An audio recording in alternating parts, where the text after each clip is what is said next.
Hello, Hugo. Hello, Ellie. Hello, Ollie. I'm going to read you another book today. It is called How Cinderella's Mice Tricked Lucifer the Cat. And there is Lucifer. We all know Lucifer, don't we? And there's Cinderella. Cinderella lived with her stepmother and her stepsisters. They made her do all the housework. She had to scrub the floors every day. She had to wash the dishes after every meal. Her stepsisters never did any work, they just gave orders. Wash my dress, make my bed, they ordered Cinderella. Clean that floor better, said her stepmother. Everyone scolded poor Cinderella for something. She could not please anyone. Cinderella was unhappy. She worked so hard and she had no one to talk to. When Cinderella had finished her chores, she would go to the attic. Her bed was in the attic. Lucifer, the sly cat, would follow Cinderella up the stairs, but Cinderella would never let Lucifer in the attic. He liked to chase the mice who lived there. Your home is downstairs, Cinderella would say to Lucifer. The attic was small and filled with junk, but Cinderella had made her part of it very cozy.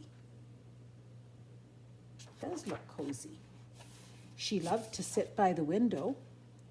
Cinderella always fed the birds. They liked to eat breadcrumbs from her hand. She was very kind, wasn't she? There were lots of mice in the attic. Cinderella fed them too. They were her friends. Look, she even made little clothes for them. Cinderella sewed little dresses and shirts for the mice. They were her friends, and she would tell them bedtime stories. She always warned the mice to watch out for Lucifer the cat. He just loved to chase the mice. But one night, Gus and Jack, two hungry mice, went in search of a piece of cheese. They tiptoed down the stairs. They crept into the kitchen. The coast is clear, whispered Gus. They could smell the cheese. There it was. What a big chunk of cheese. Gus and Jack were ready to take a piece. They did not see Lucifer hiding. All of a sudden, Lucifer leapt onto the table.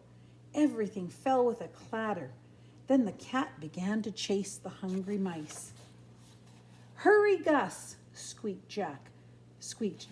Just a few more stairs to go. Meow, cried Lucifer. He was hungry too. Whew. The mice ran into their mouse hole just in time. Lucifer was very unhappy. He's got a mad-looking face. We're safe, sighed Jack. All the mice ran over to them. Grandma Mouse spoke first. This must stop. Cinderella is right. We have to become more careful. That cat is very bad. Just then the youngest mouse brought out a bell with a long ribbon. Let's tie this to Lucifer's tail, he said. Good idea, said Jack. Then we'll always hear him. Grandma Mouse told them how to do it. Gus and Jack began to follow Grandma's plan. Quietly, they carried the bell to the kitchen. But oops, Gus tripped, the bell tinkled, and mean old Lucifer woke up. I'll get them now, said Lucifer, and he ran right after them. Once again, Gus and Jack ran for their lives. And once again, they made it home safely. But they were all worn out. We must make another plan, Grandma Mouse decided. Just then the birds came to visit. The mice told the birds their problem. The birds chirped for a minute. We have an idea, they said. Tomorrow is Lucifer's birthday, said the birds. We will give him the bell and the ribbon as a gift. The bell is very pretty and he'll want to wear it right away. He will not know that he's being tricked. So the mice began to wrap the bell at once. Oh, and look at how beautiful the box looked. It's a shame that this is for a cat, especially for that cat, said Grandma Mouse. How will we get the box to Lucifer's party? Asked Grandma Mouse. We'll take it there, said the birds. Look at them flying with it. The next morning, the stepmothers, the stepsisters, and Cinderella gave Lucifer his gifts. Cinderella knew which gift belonged to the mice, but she did not tell whom the gift was from. Cinderella unwrapped the gift for Lucifer. She clapped for joy when she saw the bell.